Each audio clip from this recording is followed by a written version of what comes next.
And here are 5 revolutionary strategies for never quitting your weight loss program. If you're over 50 and have to lose a massive amount of weight, like 50 pounds or more, this channel is for you. Let's get into it. About half of people quit their exercise program at or before 6 months because they lose the motivation to continue. It's not about injuries. It's not about not having time. It's about a lack of motivation. So what is motivation? According to self-determination theory, motivation lives on a sliding scale, where there's a motivation or a motivation, which is a complete lack of motivation. And then on the other end of that scale is intrinsic motivation, where the motivation is completely internal. Somewhere in the middle of that scale, external motivation. So let's talk about external first, because that's the one you hear about the most, because that's the one that's driven into you through ads and other things. External motivation is, I want to do this for my son. I want to do this for my kids. I want to do this for my family. I want to do this because I want a promotion. Whatever the external thing is, I want to do it because I've been told I have to do it because the doctor says so. All of those are external. And while those might be a good launching point, they will not push you through long term. The reason is internal motivation requires 3 things: competence, autonomy, and relatability. Competence is the idea that you can do the thing that you need to do. Autonomy is the feeling of having choice in your actions, words, and everything else. And I equate relatability to that feeling of accomplishment and happiness. Does doing the thing make you happy just because you're doing the thing? Over time, external motivators will lose their potency.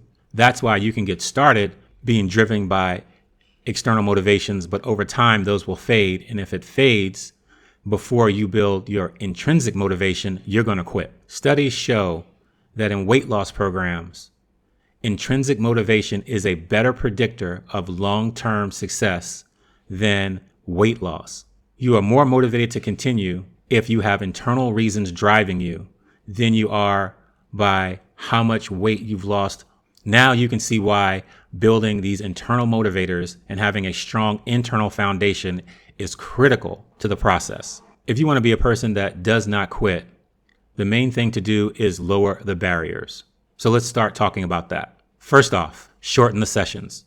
Again, you want to feel confident and happy. You want to be able to celebrate more often than less often. So if you need to shorten your walking sessions to make that happen, shorten the sessions.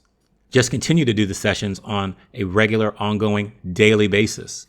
You're much better off shortening your sessions and continuing to do them on a regular basis than you are trying to build in gaps and do all of these other things. Shorten your session, maintain your daily habit, and you still get all of the benefits of leveraging the hormones and everything else. Second, remove any setup friction. And we've talked about this. If you need to charge your watch, charge it the night before. You need to charge your phone, charge it overnight. Lay out your clothes overnight. Get your water bottle ready.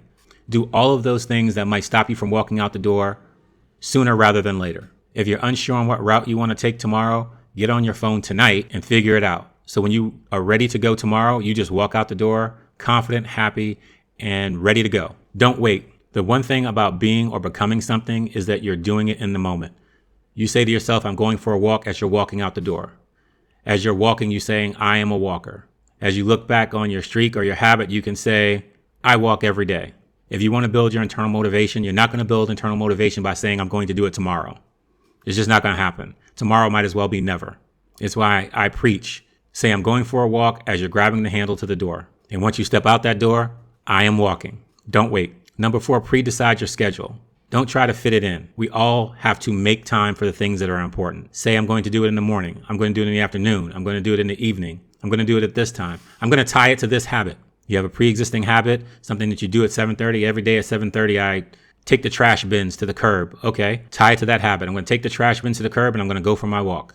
Pre-decide your schedule. And the final one, which actually doesn't work for me, is social accountability. For many of you out there, having a walking partner, posting on social media, those accountability measures help you. And if they do, do them. Use every lever you can to build your internal motivation. Now we know why you quit. And now we know what you can do to prevent yourself from quitting. Now we know why you quit, which is a loss of motivation. And now we know the pattern. If you have external motivation and you do not build your internal motivation, you will end up quitting as those external motivators fade away. The idea is build your internal motivation to a sufficient level that it drives you to continue. If you want a program specifically designed for you that incorporates all 5 of these internal motivation techniques, click the link below, book your private call with me, and let's get started.